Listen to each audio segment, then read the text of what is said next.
Hello, hello, hello, my loves.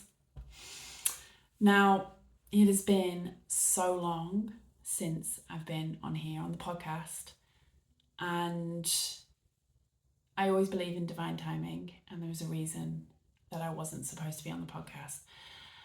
And I'm here and I'm back, and I've had this tug for a while to come back and share and talk.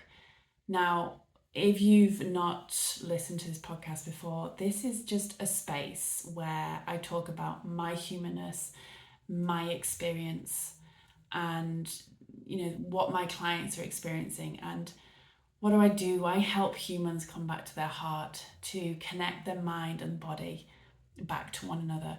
We are living in such a full, busy, loud, external world, and we can get so swept up in expectations and how we should be living our life, and we fall into that trap of burnout. Now, for those of you that don't know me, I 4 years ago struggled to get out of bed. I had two little babies.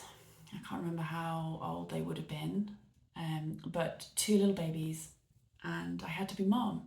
I was a PT at the time, and it caused me physical pain to walk. I saw a little hill and found that hard to walk up. Even watching people stand up looked really energetic for me. So it was huge to go from exercise has always been my way of my mental regulation to be in bed with fibromyalgia and adrenal fatigue. The emotions involved in that, and you can listen back to some of the podcast of my experience. And 4 years later, it still flares up in me. It's still there. It's still in my life, but I have a different relationship with my body now. And I will listen back to those podcasts, and I am such a different person with the embodiment and the shifts and changes.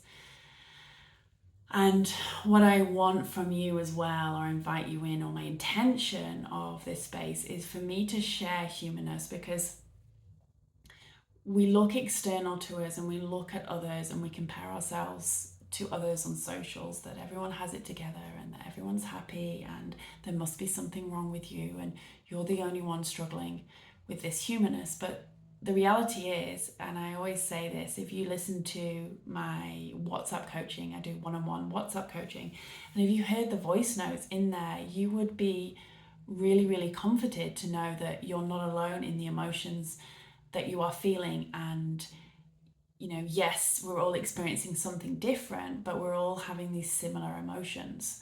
And this is why I bring women into circle, for this very reason, is to normalize humanness and to celebrate humanness, because it's the vulnerability in humanness that actually connects us. So this is what this podcast is. It's realness, real chats with Dom.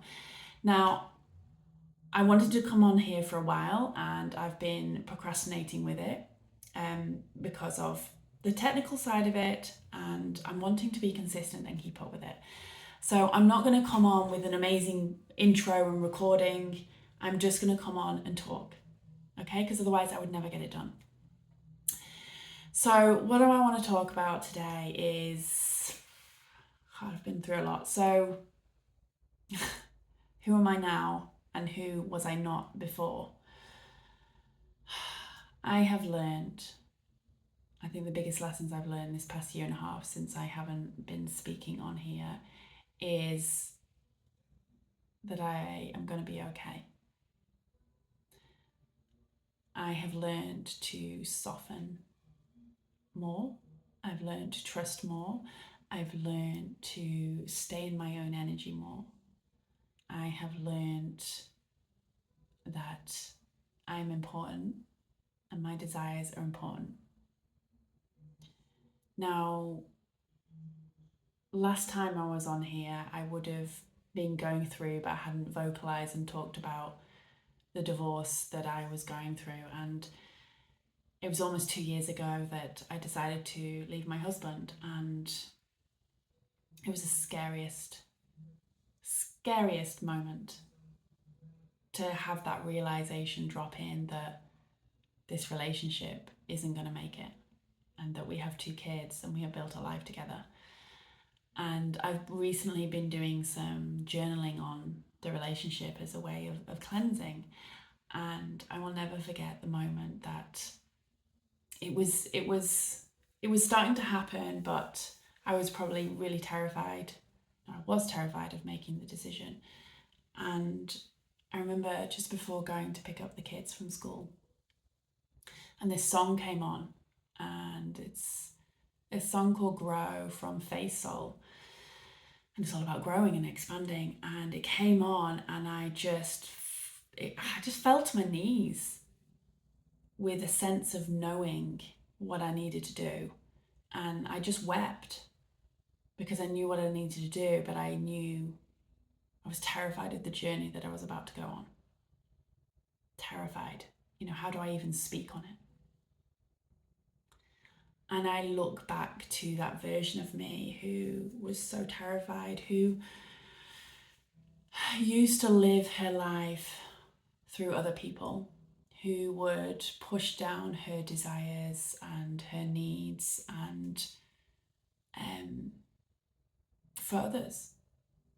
And not necessarily because others asked that of me, but that was a box that I'd put myself in. And I realized just how much I was daydreaming through my life.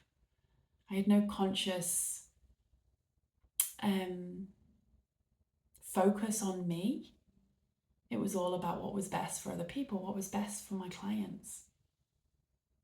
And that moment was a moment that changed something inside of me. It was a knowing. I didn't know how. I didn't know what it was going to look like, but I had this feeling inside me is I've got to say yes to me. I cannot keep abandoning myself, because that's what I was doing. I was so fearful of being abandoned through the experience that I went through with my mom, who was not emotionally available, an alcoholic who was in and out of hospital. And I was so fearful of being abandoned that I was abandoning myself. And realizing how probably my entire life of feeling like everyone else's needs were higher than mine. And the grief in that. This is how I lived my life, and that was my safety, and that was my norm. And there was something inside of me that just said, choose you. Choose you. And I did. And for the first time in my life, it set me on a path of living a life that I want to live, not a life that was expected of me. And it caused chaos. And I'm still untangling from that. I'm still going through the process of divorce and settling, and it has tested me to my core, and it still does. But I'm here, and I am grateful for the experience because it has shifted things inside me that I never thought I needed to. So this is going to be the short message of this first one that I'm doing, is how are you abandoning yourself? How are you morphing yourself into expectations of others, expectations of society? Saying yes to things that you don't want to, ignoring the cues of your body and what your body's telling you that you need. When you're tired and exhausted, and saying yes to things. How are you leaking your energy to other people and what they think, and for that external validation? Like, sit with this question, not with judgment, because I don't judge that part of me. I understand why she felt the way she did. I don't ever judge her, but it wasn't until I had the awareness and the repetition of these limiting beliefs and this self-abandonment that was just on autopilot. It wasn't until I brought that into conscious awareness that created the change. So we can spend a lot of energy wishing things were different, wishing that someone saw us more, wishing that we had more love and support, wishing that we had more connection with self and with others. And it sounds so cliche, but if we're not doing that for ourselves, then we're going to continuously search for that. And we're going to continuously attract in challenges and people into our reality until we start to choose ourselves. It's there to teach us. And writing and reflecting about my marriage, this same stuff, these teachings were happening in a previous relationship. Just didn't get it. So I needed this experience and 13 years of a relationship to teach me to not self-abandon, to choose myself. And it's not wasted time. It was all happened in the right time. And I want to share the feelings and emotions around this shift and change in my life. This constant death and rebirth of who I am, and to not attach to labels of who I am, because I'm always changing, and so are you if you choose to. So I'm not going to go too deep into today, but just wanted to leave you with that question. Where are you abandoning yourself, and where can you lean into loving yourself more deeply and choosing yourself? Just sit with that. Maybe you're already on that path of doing that. How can you lean into it more?